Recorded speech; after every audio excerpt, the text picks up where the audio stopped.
যিনি ওলি আল্লাহ শুয়ে আছেন উনার মাজার ভেঙে ওনার সাথে বেয়াদবি করা যাবে না, ঠিক কিনা? উনি তো খালেস মানুষ। উনি কি বলেছে আমার কবরে এসে সেজদা দাও? এই কথা বলেছে?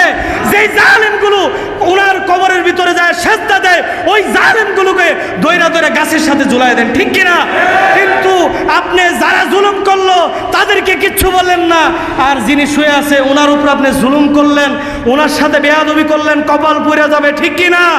এই জন্য বলতে চাই, মাজারগুলোকে না ভাঙা, মাজারের ভিতরে যারা গান বাজায়, মাজারের ভিতরে যাদের তত্ত্বাবধানে নর্তকী নিয়ে এসে নাচানাচি করে, মাজারের ভিতরে যাদের তত্ত্বাবধানে শিরকের কার্যকলাপ চলে, এদেরকে প্রত্যেকটাকে ধইরা আইনের আওতায় তাদেরকে দিয়ে দেন, এরা যেন প্রত্যেকটা চূড়ান্ত পর্যায়ে শাস্তির ব্যবস্থা করে, ঠিক কিনা?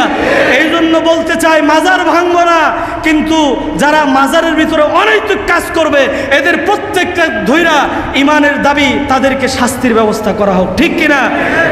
আজকে বাংলার জমিন স্বাধীন হয়েছে, এখন স্বৈরাচার মুক্ত করে আমরা নিজেরা স্বৈরাচার হব না ইনশাআল্লাহ, নিজে মুসলিম হব কিন্তু জালেম হব না, নাকি বলেন ইনশাআল্লাহ? আজকে দেখেন, আমার কথাটা অনেকের কাছে তিতা লাগতে পারে, আজকে বাংলার জমিনটা ওলি আল্লাহর বাংলার জমিন, ঠিক কিনা? এই ওলি আল্লাহদের আত্মত্যাগের মাধ্যমে, এই ওলি আল্লাহদের কুরবানির মাধ্যমে বাংলাদেশে ইসলাম এসেছে। কিছু কিছু লোক আজকে ওলি আল্লাহদের মাজার ভাঙতেছে, কথা বলেন না কেন? ওলি আল্লাহদের মাজার ভাঙতেছে। আমি কিন্তু আবার মাজারের, এই মাজারে যে কেউ সেজদা দেয় ওদের পক্ষের মানুষ না, কিন্তু আমার কথাটা বুঝেন আগে।